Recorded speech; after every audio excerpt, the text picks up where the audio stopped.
कृष्णा, राधे राधे। आज हम आपको गीता का 7वां अध्याय ज्ञान विज्ञान योग सुनाएंगे।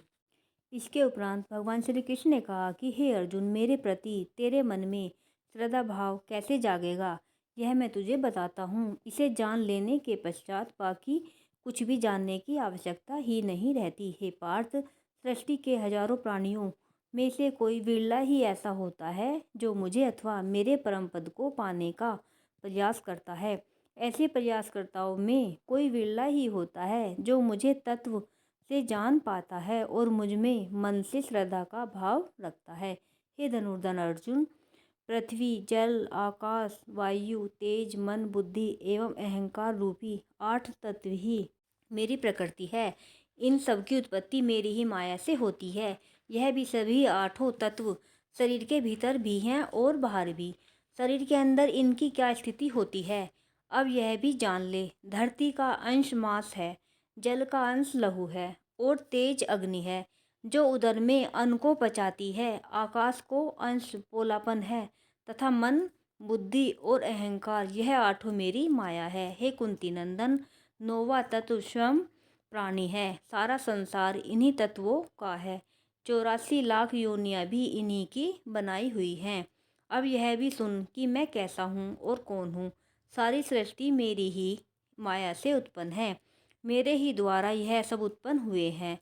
मैं ही पालनहार हूँ और मैं ही संहार करता हूँ। मैं सबसे अलग हूँ, लेकिन मुझसे अलग कुछ भी नहीं है। हर प्राणी मुझसे इस प्रकार जुड़ा हुआ है जिस प्रकार मोती माला में पिरोए होते हैं। अर्थात सृष्टिगत जितने भी प्राणी हैं उनमें मेरा ही अंश विद्यमान है। हे अर्जुन, जल में से रस तत्व हूँ तथा चंद्रमा व सूर्य में प्रकाश तत्व हूँ। वेदों में मेरी महिमा रूपी अमृत है। आकाश में शब्द मैं हूँ, पुरुषों में पुरुष तत्व मैं हूँ, पृथ्वी पर पवित्र गंध तत्व मैं हूँ, अग्नि का तेज तत्व मैं हूँ और सभी प्राणियों का जीवन भी मैं ही हूँ। अर्थात जीवित प्राणी का आधार तत्व श्वास मैं हूँ तथा तपस्वियों का तप भी मैं ही हूँ। संसार में जितने भी तत्व हैं वह अन्य तत्व भी आश्रित होते हैं और उन सबका तत्वरूप सार मैं ही हूँ। हे धनंजय, सृष्टिगत जितने भी प्राणी हैं उनके रोम रोम में तू मुझे ही समझ। तेजस्वियों का तेज, बलवानों का बल और बुद्धिमानों की बुद्धि मुझसे ही है।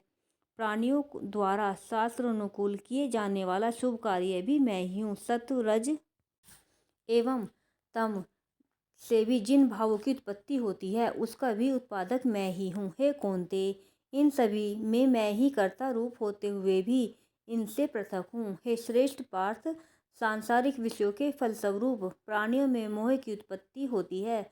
सृष्टि का हर प्राणी मोह से पीड़ित है। माया के मोह जाल में फंसा प्राणी मुझ नाश रहित को पहचान नहीं पाता, क्योंकि माया का मोह काफी विलक्षण है।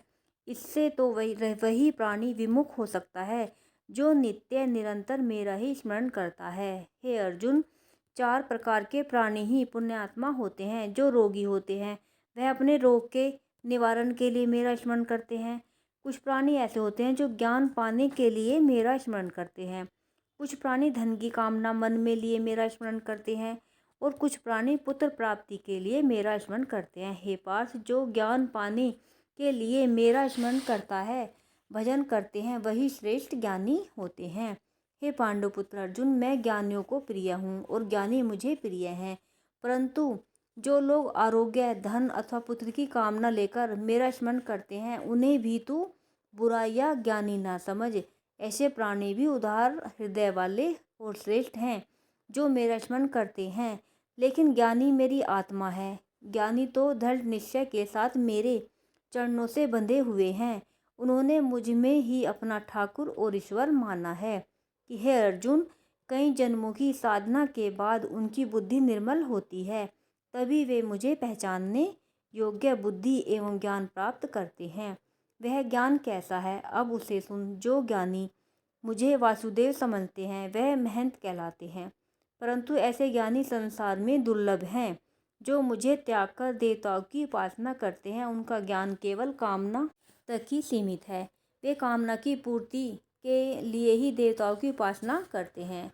जिस देवता की वे उपासना करते हैं उस देवता के प्रति उनकी श्रद्धा को मैं भी दृढ़ करता हूँ और मैं ही उस देवता में समाकर प्राणी की कामना पूरी करता हूँ। देवता द्वारा दिया हुआ वर नित्य अविनाशी नहीं है।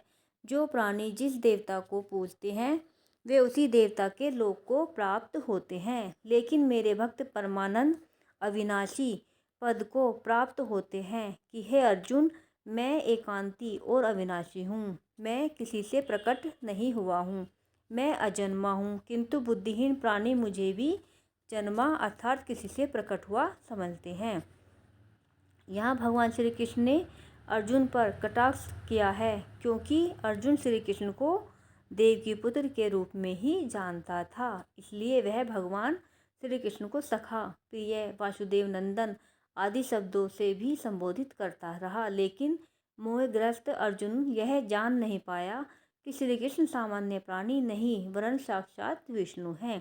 वे सृष्टिकर्ता, पालनकर्ता एवं संहारक हैं। भगवान श्री कृष्ण अर्जुन से बोले कि हे अर्जुन, अज्ञानी ही मुझे नाशवान और किसी के द्वारा जन्मा हुआ समझते हैं, क्योंकि बुद्धि माया के पर्दे के पीछे छिपी रहती है। हे कुंती पुत्र, मैं अतीत, वर्तमान एवं भविष्य प्राणियों से भली प्रकार परिचित हूँ, लेकिन जिस प्राणी में मेरे प्रति श्रद्धा नहीं होती वह मुझे जानता ही नहीं। प्राणी सुख, दुख, हर्ष व शोक में डूबा रहता है, जिससे अज्ञान का उदय होता है। परंतु जिस प्राणी के आसक्ति रहित कर्म करने के कारण राग देश समाप्त हो जाते हैं, ऐसा स्थित प्रज्ञ प्राणी ही मेरा स्मरण करता है। हे अर्जुन, जो प्राणी वृद्धावस्था एवं अपने अंत समय में मुक्ति की कामना से मुझे स्मरण करते हैं अथवा मेरी शरण में आते हैं, वही मुझे पहचानते हैं। जो प्राणी मुझे आध्यात्मिक एवं कर्मकर्ता के रूप में जानते हैं, वह प्राणी इस भाव से जानते हैं कि अधिदेव, अधियज्ञ आदि भगवान वासुदेव ही हैं।